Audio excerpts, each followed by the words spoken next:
ஓம் சாய்ராம். ஒரு பிரார்த்தனை. குடும்பத்தில் நடக்கிற சண்டையின் போது அது என்ன பண்ணுறது தெரியுமா? நீ செத்துப்போ, நான் செத்துப்போ, இப்படிலாம் சொல்கிறது. இதை சொல்லிக்கிட்டு பிளாக்மெயில் பண்ணுற சண்டையெல்லாம் நிற்குமா? இதுக்கு பாபா என்ன சொல்கிறார் தெரியுமா? பாபா ரொம்ப நேரடியாக சொல்கிறார். சண்டை பணத்தால் வரல, பயத்தால் வருது. ஒரு குடும்பத்தில் 3 பேர் தான் இருக்கலாம், இல்லை 4 பேர் இருக்கலாம், பணம் இல்லாமல் இருக்கலாம். ஆனால் உள்ளுக்குள்ளற இருக்கிற பயம் மட்டும் பெருசாக இருக்கும். என்னை யாரும் புரிஞ்சிக்கவே மாட்டாங்கிறாங்க.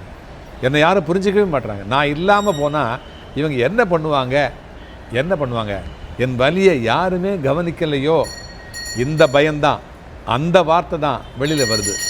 நீ செத்துப்போ, நான் செத்து போகிறேன் அப்படின்னு சொல்கிறதா? பாபா சொல்கிறார், இது சாபம் இல்லை, இது அழைப்பு. அடிக்கிற வார்த்தை இல்லை, கவனிக்கணும் அப்படிங்கிற ஒரு அழுகை. ஒருத்தர் உண்மையிலேயே செத்துப்போக ஆசைப்பட்டால் அவங்களுடைய அவங்க சத்தம் போட மாட்டாங்க. அவங்க அமைதியாக உடைஞ்சி போயிருப்பாங்க. சத்தமாக சொல்கிறது என்ன தெரியுமா? என்னை பாரு, என் வலியை கவனி, என்னை தனியாக விடாத. பாபா இன்னொரு விஷயத்தை சொல்கிறார்.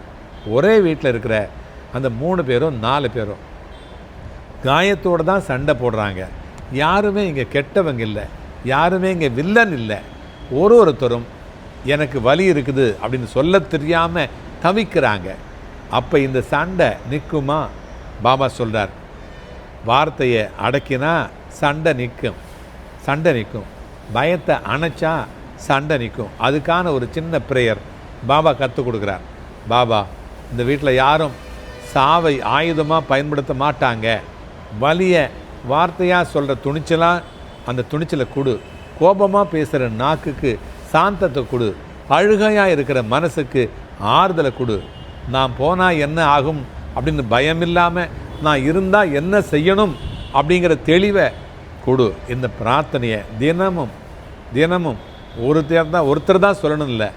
யாருக்கு மனசு வலிக்குதோ அவங்க சொன்னாலே போதும்.